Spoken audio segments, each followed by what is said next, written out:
Greetings, friends. This is Jason Yeldell with Yeldell Scientific. I'm the lead developer, and today we want to continue discussing custom applications that we've developed for Windows laptops and PCs, but these applications are optimized for use on the Windows Surface Pro series of tablets. And today's application that we want to discuss is what we entitle as Deviation Pro. This is an awesome application, perfect for those working in the pharmaceutical industry, the biotech industry, manufacturing industry, engineering, food services, information technology, any industry where you need to categorize, log, track, trend, and manage deviations, CAPAs, atypical events, any kind of industry or situation that you would be in where you need to track and monitor those types of events. You can do that very easily through this application that runs on your Windows Surface Pro.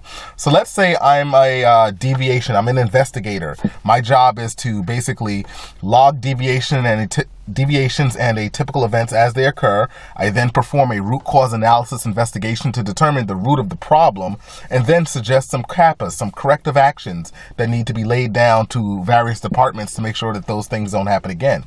So if I'm one of those individuals and I want to log a deviation, I'll simply tap on Deviations from the home screen. It will then load up a custom interface from where I can log a deviation event.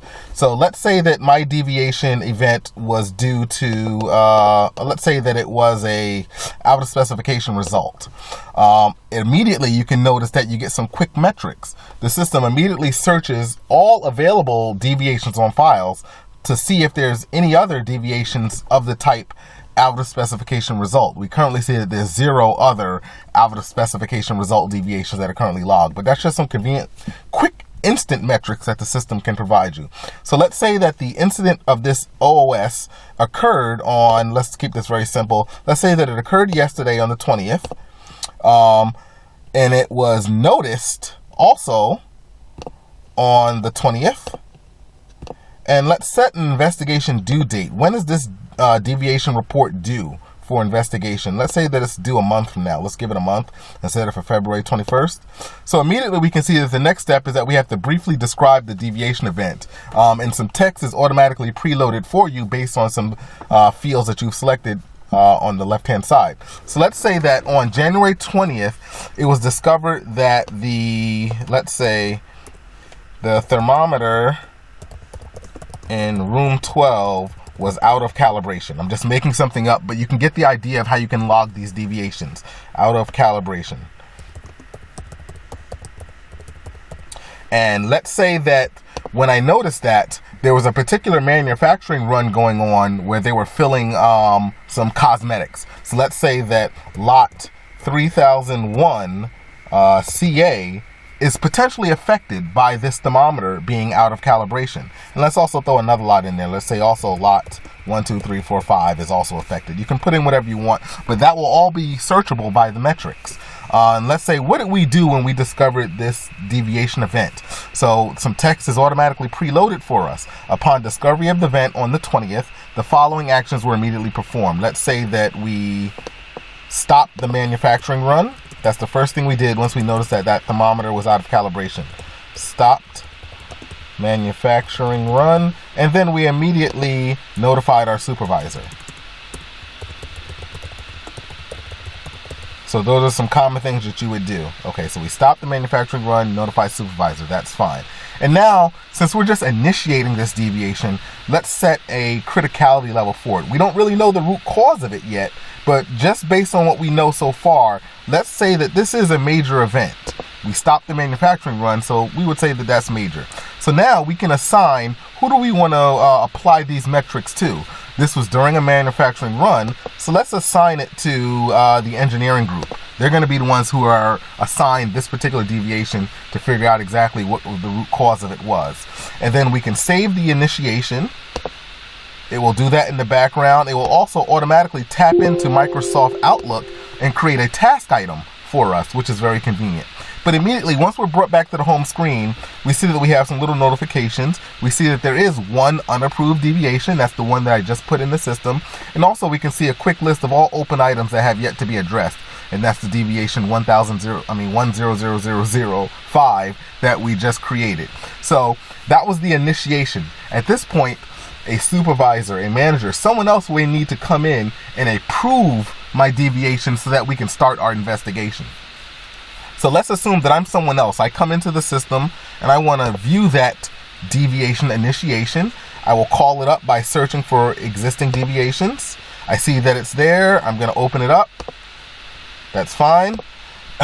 And then the system will load the deviation in. I can read it over and say, okay, I agree with everything that's here. Let's approve this. I'm going to click the approve button. I'll just tap it with my finger since I'm using Surface Pro 4.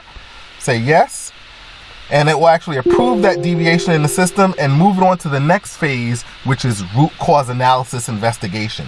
So now that we can see we have no outstanding events with respect to deviation initiations, and we now have an unapproved root cause analysis investigation and also an open item as a root cause analysis, RCA. So if I want to perform that root cause analysis, I can do that in the system. I'll just tap on root cause analysis and I'll search for my deviation number, and then I'll click the search button and it will open it up. And this is a very, very nifty tool where it actually loads in now a custom root cause analysis screen where we can actually perform our analysis and capture the details. So the very first thing that we could do is select what kind of analysis do we want to perform. For those familiar with root cause analysis, there's various different investigational techniques. We've preloaded in some of those templates, such as the 5 Whys investigational method, the 5 M's investigational method, or barrier analysis investigational method. You could also load in and configure your own, such as the fishbone and things like that. But we'll just keep this simple and say that we want to use the 5 Whys investigational method. That's where you continually ask why, 5 levels deep, and eventually you should get to the root cause of the situation. So that template is loaded and that text is here. So this is where we would take our time and type up our investigation into this discovery that the thermometer in room 12 was out of calibration.